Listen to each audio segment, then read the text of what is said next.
یہ ملت کا جوان مبلغ بن جاتا ہے. یہ ملت کا جوان میں نے دیکھا ہے یہ میرے جیسے فقیر غریب لاچار اور بڑے چھوٹے لوگوں کا یہ بڑے بڑے یہ ڈرائیور بن جاتے ہیں, یہ جوتیاں سیدھی کرتے ہیں. ہم لوگ کام نہیں کرتے, لیکن ملت کا جوان آ سکتا ہے. میری باپ سے گزارش ہے وہ اپنے بیٹے کو خود لائے, خود مسجد تک پہنچائے. میری بھائی سے گزارش ہے وہ خود اس کو لا کر کے مسجد میں کھڑا کرے. میری ملت کا جوان یہ برا نہیں ہے, میری ملت کا جوان یہ غلط نہیں ہے, میرے رسول کا کلمہ پڑھنے والا برا نہیں ہے. اسے جب بھی موقع ملتا ہے یہ کسی اور کا نعرہ نہیں لگاتا, یہ محمد کے نام کا نعرہ لگاتا ہے. اسے جب بھی موقع ملتا ہے یہ کوئی اور دھرم نہیں چومتا, یہ رسول اللہ کا قرآن ہی چومتا ہے. اسے جب بھی موقع ملتا ہے یہ کسی اور جگہ جھاڑو نہیں دیتا, یہ مصطفیٰ کے نام کی مسجد میں جھاڑو دیتا ہے. یہ بڑا پاکیزہ ہے, یہ بڑا ستھرا ہے. اب ہم اپنے جوان کو گھٹیا نہیں ہونے دیں گے, شرابی نہیں ہونے دیں گے, فحاشی نہیں کرنے دیں گے, ریانی نہیں کرنے دیں گے. ہم اسے کھڑا کریں گے اور امام حسن اور حسین کا درس پڑھائیں گے. ہم اسے کھڑا کریں گے, حضرت عبداللہ مزنی کی بات کریں گے, زید بن حارثہ کی بات کریں گے, سلمان فارسی کی اس کے ساتھ بات کریں گے. ہم جب اسے کھڑا کریں گے تو مکے کے اندر کھیلنے والے مولا علی کی بات کریں گے. ہم جب اس کے ساتھ بات کریں گے تو احد کے بدر کے میدان میں حضرت عبد الرحمن ابن عوف فرماتے ہیں میرے دائیں بائیں دو نوجوان لڑکے کھڑے ہو گئے. میں سوچنے لگا یہ 15-16 سال کے لڑکے یہ چھوکرے کیا کریں گے, کوئی میرے ساتھ تگڑا ہوتا تو بات بنتی. فرماتے ہیں وہ دونوں تلواریں لے رہا کہ قد چھوٹے ہیں, ہاتھ کھڑے کر کے کہنے لگے چچا ابو جہل کدھر ہے؟ تو میں نے کہا بیٹو اتنے بڑے کافر کا تم کیا کرو گے؟ تو گویا مجھے کہنے لگے ہمارے قد نہ دیکھ, ہمارے سینے میں جو جذبے کا سمندر ہے اس کی طرف دیکھ.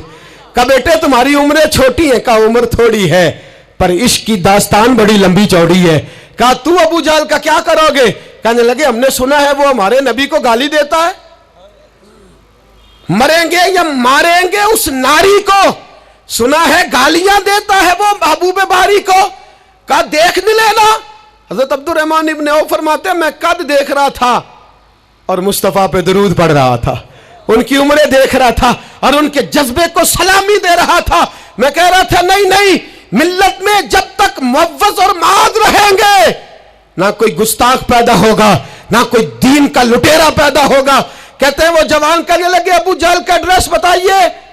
میں نے کہا وہ سامنے آ رہا ہے. کہتا وہ دوڑتے دوڑتے عشق لگا سی کھیڈا کھیڑ دی نو تے میں نو کھیڈا پول گئیاں میں کجل پایا سی یار دے ویکھنے نو, پھر او دی یاد وچ روندے آئی ڈل گئیاں. حیدر شاہ اس گلی کدے نہ رول دی پر ہن رول گئیاں. کہتے ہیں دوڑے گئے تلواریں چمکاتے گئے, ابو جہل کے ٹکڑے حصے بکھرے کرتے گئے. کہتے ہیں پھر تلواریں لے کے سیدھے در رسول پہ پہنچ گئے. کہنے لگے سونیا تیرا سامنے تیرا دشمن ہم نے مار دیا ہے, حضور تیرا بے ادب ہم نے مار دیا ہے. حضور کی آنکھوں میں آنسو ہے, لبوں پہ مسکراہٹ ہے. میرے حبیب کریم نے رو کے فرمایا بتاؤ تو صحیح کس نے مارا ہے؟